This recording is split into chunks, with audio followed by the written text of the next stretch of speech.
बाली को पृथ्वी पर गिरते देख राम और लक्ष्मण उसके पास जाकर खड़े हो गए। जब बाली की चेतना लौटी और उसने दोनों भाइयों को अपने सम्मुख खड़े देखा तो वह कठोर शब्दों में बोला, हे रघुनंदन, आपने छिपकर जो मुझ पर आक्रमण किया है उससे आपने कौन सा गुण प्राप्त कर लिया, किस महान यश का उपार्जन कर लिया। यद्यपि तारा ने सुग्रीव की और आपकी मित्रता के विषय में मुझे बताया था, परंतु मैंने आपकी वीरता, शौर्य पराक्रम, धर्मपरायणता, न्यायशीलता आदि गुणों को ध्यान में रखते हुए उसकी बात नहीं मानी थी और कहा था कि न्यायशील राम कभी अन्याय नहीं करेंगे। आज मुझे ज्ञात हुआ कि आपकी मति मारी गई है। आप दिखावे के लिए धर्म का चोला पहने हुए हैं, वास्तव में आप अधर्मी हैं। आप साधु पुरुष के देश में एक पापी हैं। मेरा तो आपके साथ कोई बैर भी नहीं था, फिर आपने यह क्षत्रियों को जलाने वाला कार्य क्यों किया। आप नरेश हैं। राजा के गुण साम दाम दंड भेद दान क्षमा सत्य धैर्य और विक्रम होते हैं। कोई राजा किसी निरपराध को दंड नहीं देता।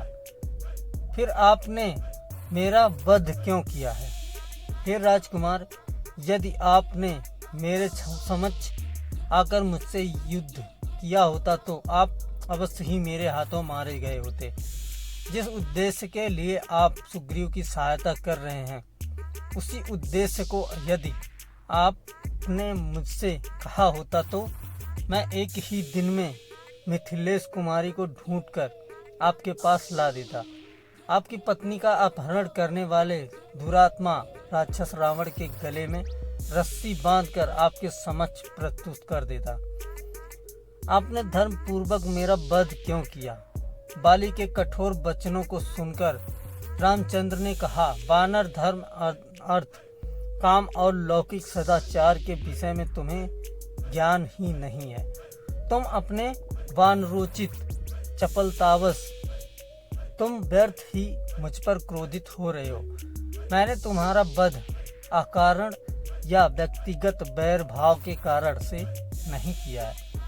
सौम्य पर्वतों वनों और कानों से युक्त संपूर्ण भूमंडल इक्ष्वाकु वंश के राजाओं की है।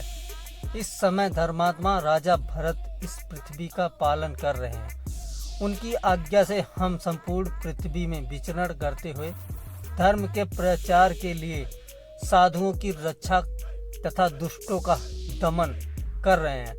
तुमने अपने जीवन में काम को ही प्रधानता दिया है और राजोचित मार्ग पर स्थित नहीं रहे।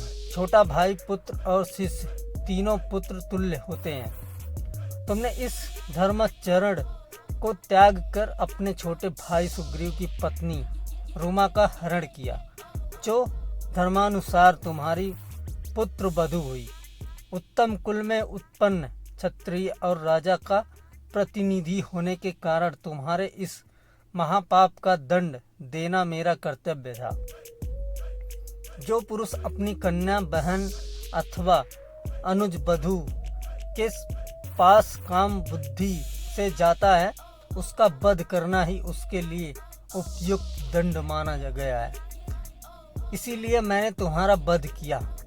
वानर श्रेष्ठ, अपने इस कार्य के लिए मेरे मन में किसी प्रकार संताप नहीं है। मैंने तुम्हें तुम्हारे पिछले पापों का दंड देकर आगे के लिए तुम्हें निष्पाप कर दिया है। अब तुम निष्पाप होकर स्वर्ग जाओगे।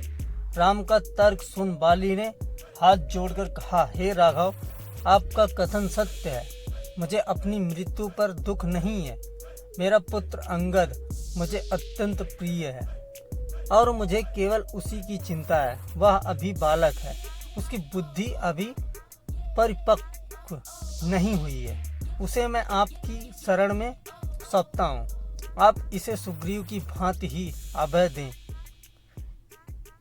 यही आपसे मेरी प्रार्थना है। इतना कहकर बाली चुप हो गया और उसके प्राण पखेरु उड़ गए।